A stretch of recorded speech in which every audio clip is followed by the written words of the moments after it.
Time for today's Daily Rant. Today, it's the Young Turks' turn. Cenk Uygur's more fired up than ever about America's longest war, thinking it may be time to devote more resources to solving our own problems. Cenk, the floor is yours. All right, thank you, Matt.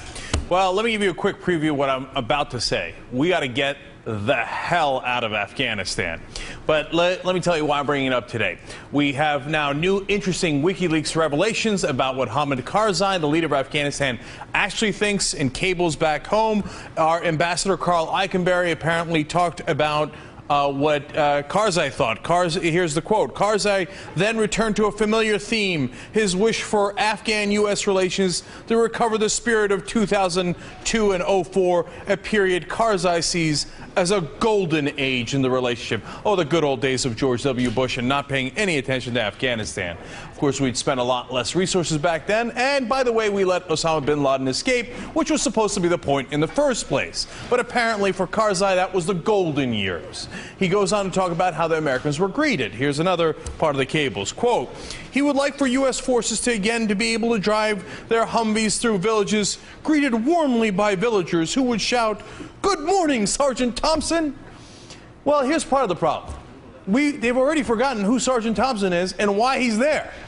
We had a poll that was amazing. In Helmand and in Kandahar, they asked the folks that live there, hey, what percentage of you know why the Americans are here? Only 8% had any idea why the Americans were even there. They just know, hey, we're fighting them because they're here. 92% had no idea that the 9/11 attacks theoretically kind of originated from Afghanistan, led by Saudis, by the way. So they're fighting us because we're there. They're not like, hey, Sergeant Thompson, how you doing, big guy? They're like, Sergeant Thompson's in my valley. Somebody hand me a gun. Right? So now when you ask Americans, that's the Afghans, they're not in favor of it. When you ask Americans, well, they hate it too. Look at this poll we've got from ABC News Washington Post. Only 34% say that it's worth fighting. 60% say that it's not worth fighting the war. That's as high as it got during the height of the Iraq War disaster.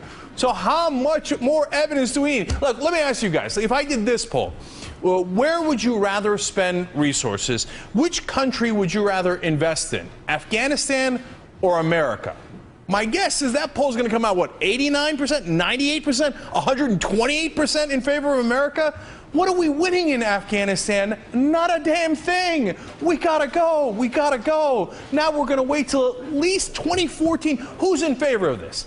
You see, the thing is, Afghans aren't in favor of it. Americans aren't in favor of it. The only people that are in favor of it are the people that continue to make money off that war. They're going to make money for another 4 years and maybe even longer. This is outrageous. We got to get out of there. I wish we could find an issue, Cenk, that would get you a little exercise somehow. What do you think it is? I know you point to the defense contractors, but you've got presumably some well-meaning people in the echelons of power in both parties now, with presidents of two parties who have supported what's going to be a 20-year war by the time we're done, because 2014 now is when we're doing the handoff, but you hear quietly they're still talking about training people and training troops, training police. All of that may be God's work, but it's 100,000 troops, $150 billion a year.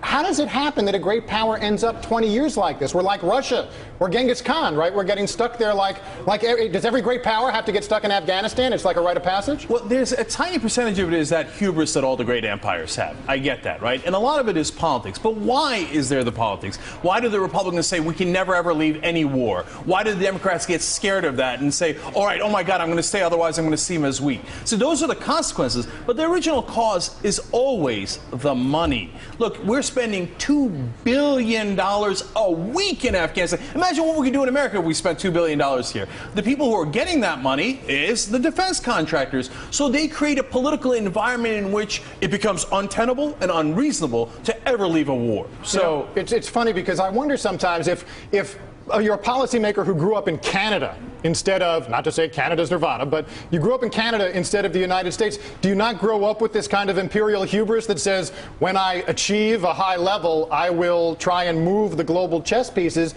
in ways that end up leading, maybe with good intentions, to real folly? It's just the mindset. Well, look, part of it is hubris, no question about that. But the other part of it is that although Canada's system might also be imperfect, all of their politicians are not deeply bought.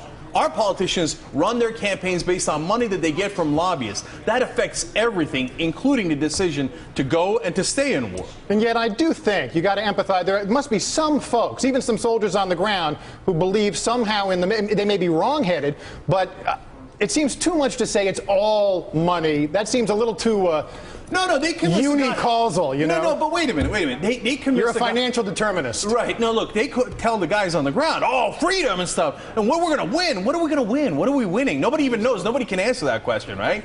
But, do the individual politicians convince themselves, do the soldiers convince themselves that it's about winning and freedom? I'm sure they do. But the real motivation behind it are the people who laid out that strategy to get us there. And it's costing $125 billion this year alone, and somebody's making that money.